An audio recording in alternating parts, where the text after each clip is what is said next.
അപ്പൊ ഹെൽമെറ്റ് ഇടണം എന്നുള്ള ബോധം കുട്ടിയിൽ ഉണ്ടാവണമെങ്കിൽ 3 വയസ്സ് മുതൽ. അതിന് കുട്ടിക്ക് എന്താ ഹെൽമെറ്റ് പോട്ടെ, നിങ്ങൾക്കെല്ലാം എന്താ ഹെൽമെറ്റ് ഇടുവാൻ ഇത്ര മടി? എന്തുകൊണ്ടാണെന്നറിയോ? നിങ്ങൾക്ക് ഇതുവരെ ലോകം തിരിഞ്ഞിക്കില്ല. നിങ്ങൾക്ക് പോലീസിനെയാണ് പേടി.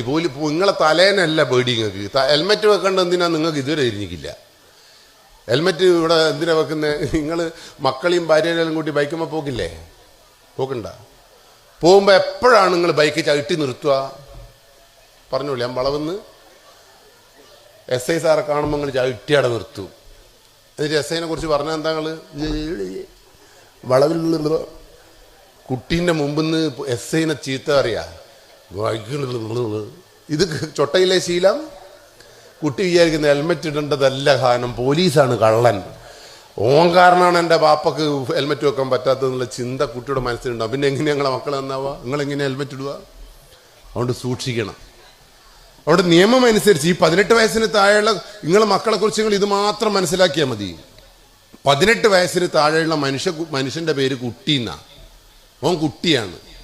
അന്തം വിട്ട ബുദ്ധിയും ഒടുക്കത്തെ ധൈര്യവും ഓൻ മാത്രമാണ് ശരിയെന്നും വിചാരിക്കുന്ന ഒരു മനസ്സാ കുട്ടിക്കുണ്ട്.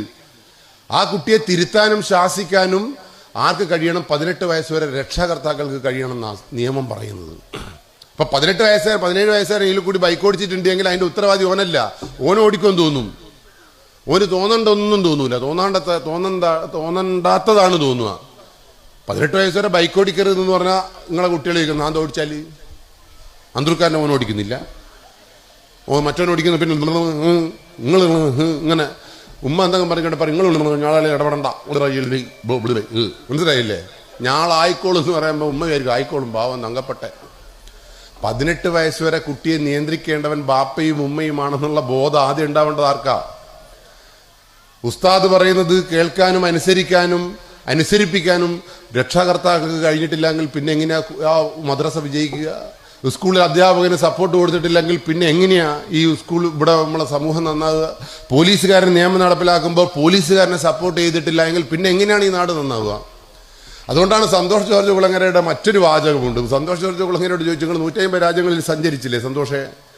ഇനി നിങ്ങൾക്ക് ഒരു ജന്മവും കൂടി തന്നാൽ നിങ്ങൾക്ക് ഏടെ ജീവിക്കാനാണ് ഇഷ്ടം? സന്തോഷ് ജോർജ് കുളങ്ങര പറഞ്ഞു, നിങ്ങളെവിടെയാണ് ജീവിക്കാൻ ഇഷ്ടം? നിങ്ങൾക്ക് അടുത്ത ജന്മത്തിൽ ഉണ്ടെങ്കിൽ ഒരു രസമല്ല അത് ചിന്തിക്കാൻ. സന്തോഷ് ജോർജ് കുളങ്ങര പറഞ്ഞു, എനിക്ക് ഇന്ത്യയെ തന്നെ ജീവിക്കാനാണ് ഇഷ്ടം. ചോദ്യം ചോദിച്ചു, ഇത്രയും നല്ല രാജ്യമാണോ ഇന്ത്യ? എനിക്ക് സ്വിറ്റ്സർലാൻഡ് പോയി കൂടായിരുന്നോ?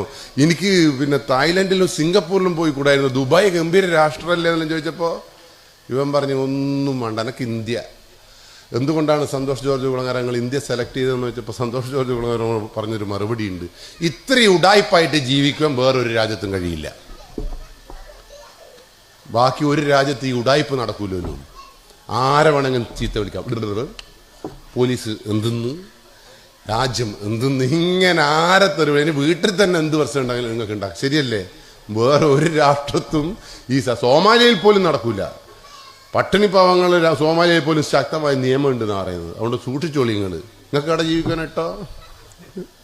അപ്പോൾ അതുകൊണ്ട് നമ്മൾ ചിന്തിക്കേണ്ടുന്ന സംഗതികൾ ചിന്തിപ്പിക്കാൻ പറ്റണം നമുക്ക് കുട്ടികളിൽ. പറഞ്ഞാൽ മനസ്സിലായില്ല? അപ്പോൾ ഇവിടെ ആരെയും നമ്മൾ കുറ്റം പറയേണ്ടത്?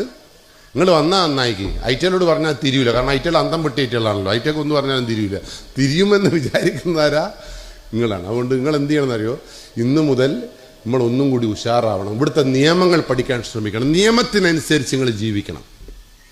മതത്തിൻ്റെ കാര്യത്തിൽ നിങ്ങൾ പെർഫെക്റ്റാണ്, ശരിയല്ലേ? ഖുർആൻ അനുസരിച്ചിട്ടല്ലേ നിങ്ങൾ ജീവിക്കുന്നത്? അതിനൊരു തർക്കമില്ലല്ലോ. അതിൻ്റെ കൂടെ ഇന്ത്യയിലെ നിയമങ്ങൾ കൂടി പഠിക്കാൻ നിങ്ങൾ ശ്രമിച്ചാലില്ലേ, ഇത്രയും നല്ല വേറൊരു സമൂഹം ഇവിടെ ഉണ്ടാവില്ല. ഇന്ത്യയിലെ നിയമം അങ്ങ് പൊട്ടന്മാർ എഴുതിയൊന്നുമല്ല, വളരെ വിശദമായി പഠിച്ചിട്ട്. അതുകൊണ്ട് ആ 18 വയസ്സിന് താഴെയുള്ള കുട്ടിക്ക് ബൈക്ക് കൊടുക്കരുതെന്ന് പറഞ്ഞാൽ ഈറ്റയൊക്കെ അന്തം വിട്ട ബുദ്ധിയാണ്. നിങ്ങളും ഞാനും ബൈക്ക് ഓടിച്ചാൽ എന്താ വിഷയം? ആ 10 വയസ്സുകാരന് നമ്മൾ ബൈക്ക് കൊടുത്ത് ഞാനും ബൈക്ക് എടുത്ത് ഓനും ബൈക്ക് ഓടിക്കുന്നതിന് എന്താ വ്യത്യാസം ഉണ്ടാവുക? എനിക്ക് ബൈക്ക് ഓടിക്കുമ്പോൾ ഒരു 40 സ്പീഡിലെല്ലാം എത്തുമ്പോൾ എൻ്റെ മോളെ ഇങ്ങ് ഓർമ്മ വരും. 205-ാമത്തെ ഞാനാവുമോ പഠിച്ചോനെ? ഞാൻ ചത്താൽ അതിനാർക്കാണ് ഉണ്ടാവുക? കല്യാണം കഴിപ്പിച്ച് കൊടുക്കണ്ടേന്നല്ലൊരു ടെൻഷൻ. അതുകൊണ്ട് തന്നെ എൻ്റെ സ്പീഡ് കുറയും. നിങ്ങളെയോ? അങ്ങനത്തെ അല്ല, ഭാര്യനെ ആലോചിക്കേണ്ട പറക്കും കേട്ടാ. ഭാര്യനെ മക്കളെല്ലാം ആലോചിക്കുമ്പോൾ ഇതൊന്ന് സ്ലോ. നിങ്ങൾക്ക് അത് ശരി, നിങ്ങൾ എൻ്റെ ടീം തന്നെയാണല്ലോ. പക്ഷെ ആ ചെക്കന് ബൈക്ക് കൊടുത്ത എന്താ സ്ഥിതി? പറഞ്ഞോളി. എനിക്ക് സഹിക്കാന്നാല് 40-ലെത്തുമ്പോൾ ഇനി പറയോ, അയ്യോ എൻ്റെ ഉസ്താദ് ഇനി ആരെയാണ് എന്നെ പഠിപ്പിക്കുക, അല്ലെങ്കിൽ എൻ്റെ ബാപ്പ പാവം ആരാ ഉണ്ടാവും, അങ്ങനെ ചിന്തിക്കുവോ? എൻ്റെ പങ്ങളെ കല്യാണം കഴിച്ചു കൊടുക്കണം എന്ന് എനിക്ക് ചിന്തയുണ്ടാ? അങ്ങനെ ഉണ്ടാ? ഇല്ല. നിങ്ങൾ അന്തം വിട്ട ചിന്തയാ. ഇത് മുരുണ്ടണോ, ഈ സ്പീഡോമീറ്റർ നെങ്ങ അറ്റത്ത് മുട്ടിക്കണം. ഏത് റോഡുമ്പോൾ കൂടി? ഈ റോഡുമ്പോൾ കൂടി. ഓ മരിച്ചില്ലെങ്കിലല്ലേ അത്ഭുതമുള്ളൂ. അതുകൊണ്ടാണ് നിയമം പറഞ്ഞത് 18 വയസ്സ് വരെയുള്ള കുട്ടിക്ക് ഇത് കൊടുക്കരുത്, അവനെ നിയന്ത്രിക്കണം. പക്ഷെ ഇവിടുത്തെ ഉമ്മയും ഉപ്പിയും പറയുന്നത് എന്താ? എൻ്റെ മോയെ ഓറേക്കാളും നല്ലോണം ഓനെ ഓടിക്കുക, ഓർക്ക് വിറയുണ്ട്, ഇവന് വിറയില്ല എന്ന്. ആരെയാ തിരുത്തേണ്ടത്? അതുകൊണ്ടാണ് ഇന്ത്യൻ നിയമത്തിൽ ആ കുട്ടി ബൈക്ക് ഓടിച്ചിട്ടുണ്ട് ഓനെ കുറ്റം പറയരുത്, ഓൻ അന്തം വിട്ട ബുദ്ധിയാ, ഓൻ പലതും പറയൂ. പക്ഷെ ഇന്ത്യൻ നിയമം ഇപ്പൊ പുതിയ നിയമം കൊണ്ടെന്നറിയോ? ആ കുട്ടി ലൈസൻസ് ഇല്ലാതെ വണ്ടി ഓടിച്ചിട്ടുണ്ട് എങ്കിൽ ഓന് ചെറിയ പിഴയെല്ലാം വേണ്ടി വരും. പക്ഷേ ഓനല്ല പിഴ വേണ്ടത്. ആർക്കാ പിഴ? ആ വണ്ടി കൊടുത്തൊരു ചങ്ങായി ഉണ്ടല്ലോ, അതാരാള്? അത് ശരി, എല്ലാം ഞങ്ങൾക്ക് അറിയാം. ആ ചങ്ങായി 2 കൊല്ലത്തേക്ക് ജയിലിൽ പോകും, 25,000 ഉറുപ്പ്യ പിഴയും. നിങ്ങൾ എന്താ ചെയ്യേണ്ടതെന്നറിയോ?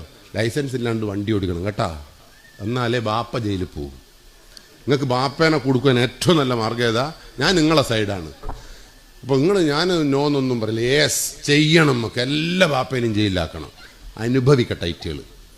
അതുകൊണ്ട് നിങ്ങൾ എന്ത് ചെയ്യണം? ഇന്നോട്ടിട്ട് ബാപ്പേൻ്റെ ബൈക്ക് കട്ടിട്ട് ഓടിക്കണം. ഇപ്പം നിങ്ങളെ 10,000 നമുക്ക് എങ്ങനെയെങ്കിലും ഉണ്ടാക്കാം, അത് MDMA വിറ്റിട്ടായിട്ട് ഉണ്ടാക്കാം.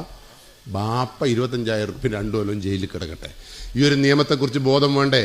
നിയമം അറിയില്ല എന്ന് പറയാൻ പറ്റുമോ? അതുകൊണ്ട് സൂക്ഷിക്കണം. പറഞ്ഞാൽ മനസ്സിലായല്ലോ? അപ്പം നമ്മളെ വിഷയം എന്താ? ഈ നാട്ടിൽ നമ്മളെ നിങ്ങളെ മക്കളെല്ലാം പറഞ്ഞാലെല്ലാം കേൾക്കുന്നുണ്ട്. ഐറ്റുകൾ ഇങ്ങോട്ട് വരൂ എന്ന് പറയുമ്പോൾ വരുന്നുണ്ടാ? ഇരിക്കൂ എന്ന് പറയുമ്പോൾ ഇരിക്കുന്നുണ്ടാ? പോട്ടെ, ആ കുട്ടികളെ മുടി നിങ്ങൾ വിചാരിച്ച പോലെ മുറിക്കാൻ പറ്റുന്നുണ്ടാ? ഇല്ല. എങ്കിലും ഒന്നും നോക്കണ്ടേക്ക്, ഐറ്റുകൾ അങ്ങ് വിട്ടുവിടുങ്ങൾ. 18 വയസ്സ് വരെയുള്ളവൻ പലതും പറയും. ആ കുട്ടിയെ നിയന്ത്രിക്കാൻ, ശാസിക്കാൻ, തിരുത്താൻ. അല്ല പോട്ടെ, നിങ്ങൾ നമുക്കൊക്കെ പ്രണയാറ്റുണ്ടാ? അതുമില്ല. നിങ്ങളിതൊന്നും ചർച്ച ചെയ്യുന്നില്ല. നിങ്ങൾ പിന്നെ എന്തെന്നാ വീട്ടിൽ നിന്ന് ചർച്ച ചെയ്യുന്നത്? നമ്മൾ ഓസോൺ പാളിയിൽ സുഷിരം വരുന്നതാണോ നിങ്ങളെ വീട്ടിൽ നിന്ന് ചർച്ച? നിങ്ങൾ വർത്താനൊന്നും പറയില്ല, വീട്ടിൽ നിന്ന് ഇങ്ങനെ തന്നെയാ. അപ്പം നമ്മൾ ചർച്ച ചെയ്യപ്പെടേണ്ട വിഷയം എന്തെന്നാന്നുള്ള കൺഫ്യൂഷൻ. കാരണം നിങ്ങൾക്ക് ഇതുവരെ ഒന്നും തിരിഞ്ഞിക്കില്ല. നിങ്ങൾ വിചാരിക്കുന്ന കുറേ പൈസ ഉണ്ടെങ്കിൽ എല്ലാം നടന്നു എന്നാ. പൈസ നമ്മളൊന്നും ഒരു കാര്യമില്ല കേട്ടോ.